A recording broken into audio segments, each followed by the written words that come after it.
Hello and welcome back. How you guys doing? Welcome back, Dreamers, and for my gentlemen callers, how you doing? Thank you so much for coming by.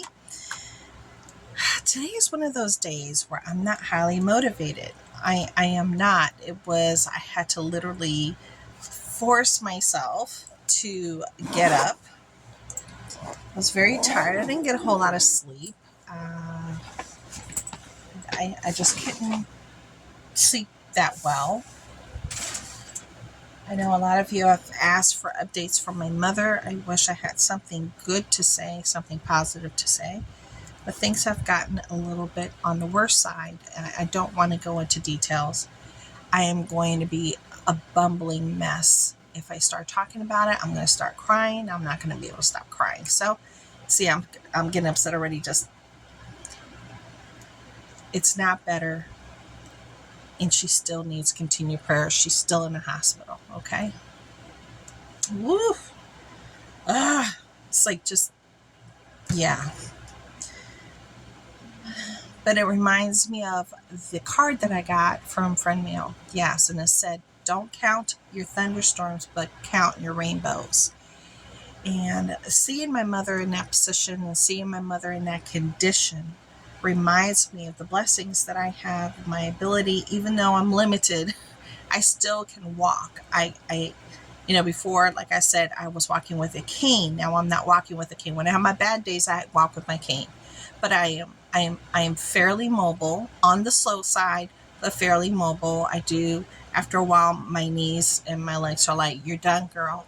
But I'm blessed because I'm not in a hospital. I'm not bedbound. I'm not suffering from anything that's really, really, really, really, really bad. I'm blessed that I'm talking. I got a roof over my head. I got this fan blowing on me.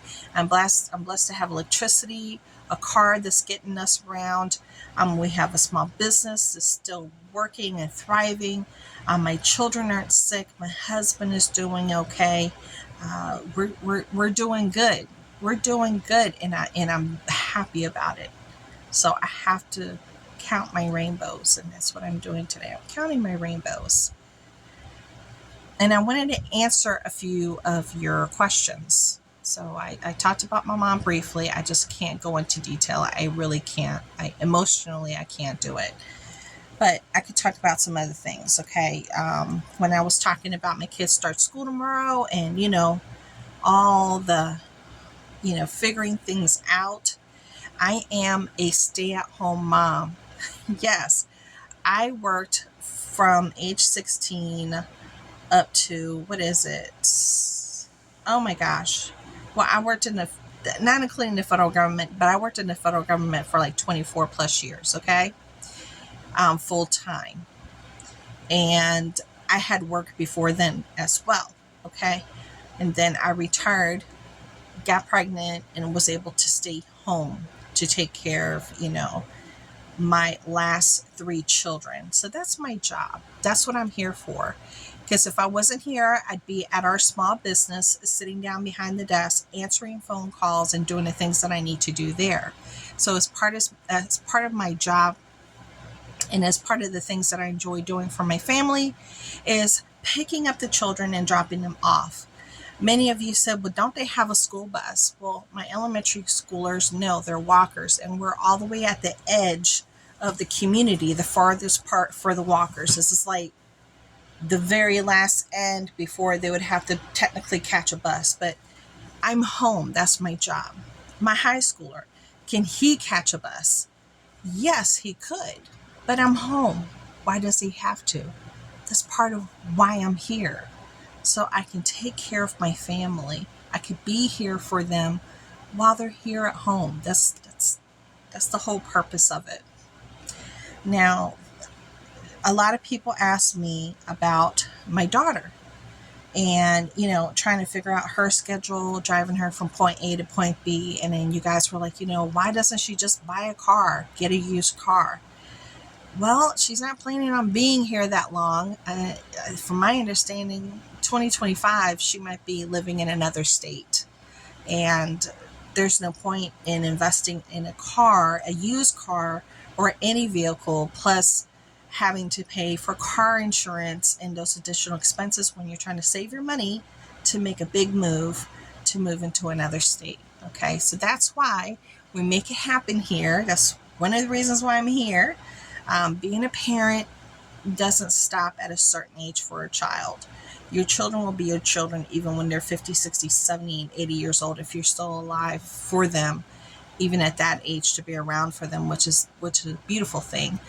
We will always want to nurture and take care of our children and be there for them when they need us. That's what we should be here for. Okay. So there's your answer to that. She doesn't need to get a car. No, she's got plans. And even if those plans change, because you never know what's going to happen in the world with everything that's happening across the pond, and with our economy, if something doesn't fall through and it doesn't make sense for her to move out of state, then she doesn't move out of state. That's just our family dynamic. That's what we do. We're here for our children. Doors always open. It will remain open till the day that I die. Okay? That's it. Now, if she wasn't working, that's a whole different story. But she is working, and she's doing her thing, honey. So, and that's a good thing. And we should try to help our children to be successful. All right? Whatever, or however it is. I mean, because not everybody knows the dynamics of your family, if there's any type of behind the scenes things, because we just don't lay everything out here on YouTube. We just don't. I know I don't. That's not the smartest thing to do. We just don't do that. You have to protect yourself to a certain extent. Another question. Let me see.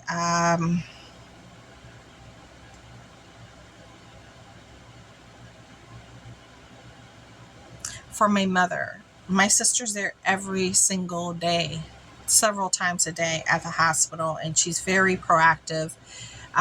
She advocates for my mom nonstop. And when I'm on the phone with her on FaceTime and talking to the doctors and to the nurses and to all the other people from all the other departments that are doing this or doing that, doing this test or that test and coming back, she'll call me on FaceTime and we'll both be listening and asking questions. We're very proactive. So, we're always advocating for better care. We're very watchful. And thank goodness my sister has a medical background. So she understands a lot of the dynamics of what's going on. And they have noticed that. They have definitely noticed that. I still haven't taken advantage of the advice of my brother-in-laws, on my husband's side, because they're both doctors as well. But, my mom is an elderly woman, and there's, specific things that happen to the elderly that they may not be aware of. You know what I'm saying? So, what's the other thing? Somebody asked about dollhouse miniatures. They wanted to get into it, and they wanted to know how to get into it. Where can they find houses? Hobby Lobby sells dollhouses. You can find them on eBay. You can find them at thrift stores. You can find them at garage sales. You'd be surprised where you could find a dollhouse. Okay. You could probably find them in all kinds of online websites, maybe even Etsy. I don't know. All kinds of other websites. And you could just buy kits online from miniatures.com. And they sell dollhouses there. That's all they do is dollhouse miniatures. And I've shared plenty of hauls from them. So that's a different route to take. Or you could just create your own room box. You can get a box. You can get some foam core board. You can get an old bread box and create a scene before you make that investment on buying a kit, which will take some time. My God. All right. Let me step back. I bought a kit. When I took all those pieces out of that kit, I was like, no, there's no way I can do this. No. There's no way I could do this. Some people can knock out a kit within a couple of months and they get on it every single day. Some people, it'll take them 6 months. Some people take them a year or two to put a whole kit together from scratch. So I always look for houses that are pre-built or room scenes that I can create on a budget fairly easily with whatever I have here at home. But if it's your first time, I always say create a room scene first, see how you feel about it. Don't invest on taking up a whole lot of space and dedicating a whole lot of time to something that you may or may not ultimately finish. Just take my word for it. Just try a room scene first and see how you feel, okay? Now, there's a lot of things that are going on in WTOP in Washington, D.C. They had an article for Giant food stores, grocery stores, Giant. I don't know if you have them in your area. We have them in our area, okay? Well, in D.C., they had a list of grocery stores that will not allow anybody under the age of 18, to go into the store after 6 p.m. They also have a new rule that anybody under the age of 18, even before 6 p.m., has to be accompanied by an adult. So there's like this big high theft thing going on for grocery stores there. I know there's a lot of stores that have opened and closed in DC because of the theft, and those communities are hurting because of these knuckleheads, and then they just leave and they don't come back, and then you really have to go pretty far to go and get your groceries and do what you need to do. It doesn't make sense, but that's happening. Then I read an article that in Massachusetts they have a new mosquito that has, I can't even say the word for it, but the acronym, I know, you guys know what I mean, it's MEE. Look it up, Boston, Massachusetts mosquito for a deadly virus or disease. So it's this mosquito that they have identified within, I think, 8 or 9 communities that can cause some major neurological problems. It can also unalive you. It can cause major damage. It can make you very, very, very, very, very ill. And they are trying to combat it right now. They're even telling certain communities that at nighttime they're closing down certain venues, and they are doing the spray trucks trying to control it and or eradicate it or its spread. So just be aware for Massachusetts. Look it up because, there are mosquitoes and they get around. I don't know what the lifespan of a mosquito is. I haven't, ventured in that far. But definitely educate yourself, especially if you're traveling. You're going through those different areas. It's not the whole state, but it's 9 identified areas, and I think Boston might be one of them. If I'm mistaken, you guys can certainly, let me know down below.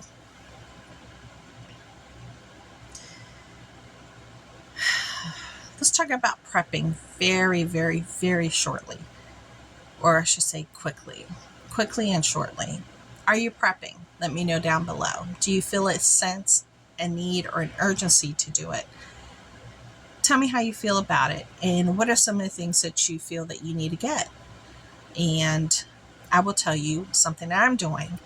I've placed an order. I have to place another order. I'm making lists. Okay. Winter will be here in a blink. Autumn will be here soon. I can't wait till autumn gets here. But winter will be here in a blink. What happens normally for me for winter, I slow down a little bit, just a little bit. But not all the way, because obviously I have to get out every single day because of the children. So I'm up and I'm, doing my thing, but my body slows me down. It's a little bit more difficult for me to move with the cold. Okay. And when the kids get sick, it's just something that happens. So go to school, they get sick. They get sick several different times throughout the year. Sometimes it's not too bad. Sometimes they stay home for days, okay, because they're just down. They're down for the count.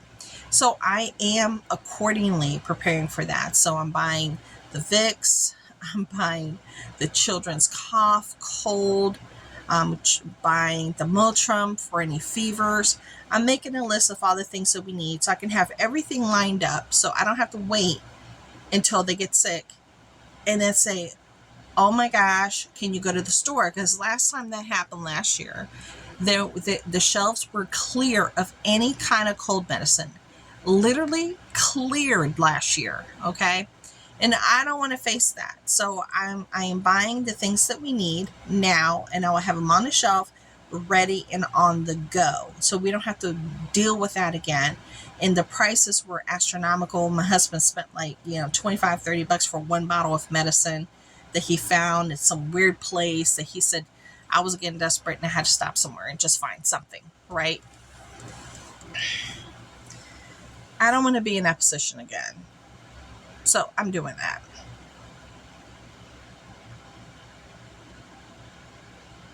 And we're also investing in canning. I'm not canning right now. I'm not. I have a lot on my plate with my limitations physically right now, okay? So I know what I can and I know what I can't do. But we have people that do can, and we are purchasing canned goods from them. Okay, so as soon as our orders come in, I will share those orders with you. So that's we're taking a different route towards prepping, and we're going that route as well. We're going to be taking several different routes, but that's one of them. Until you can you can order from people who do, just like you can get long-term food if you can afford it. If you can't afford it, then you don't get that. You get the things that you can. Normally, long-term foods are the last things that you get because they're the most expensive. Only when you're secured with whatever you want and the amount of, say, I want, X amount of days worth of food for my family, just in case something happens, or if everybody gets sick, that you have enough soup, you have enough, of whatever it is. Gatorade, if there's like a stomach bug, you have it already. You got a case of it already just sitting there ready to go. You don't have to go to the store. See, that's the thing I need to add to my list. Gatorade. Okay. Yeah, I need to put that on my list. This list is getting bigger and bigger.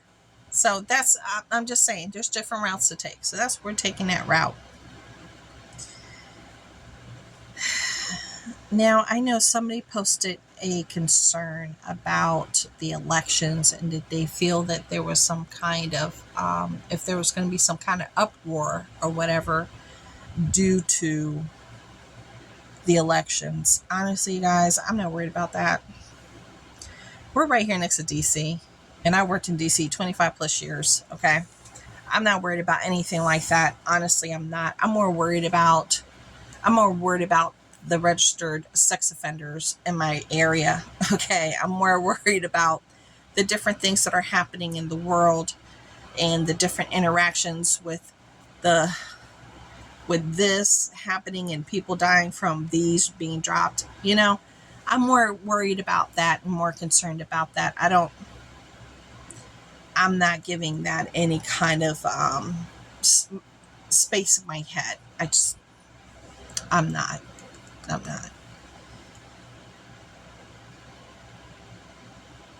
And there was something else I needed to talk to you guys about.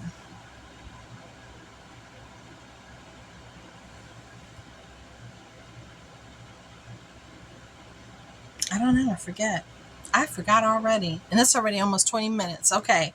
So this old lady has had enough time here with you. Yes, I have. And I appreciate you visiting with me. Thank you, thank you, thank you. And my face right here is, oh my gosh, it's feeling so good. I put these little pads on that I got from Ulta. They're called Medi something by Medi.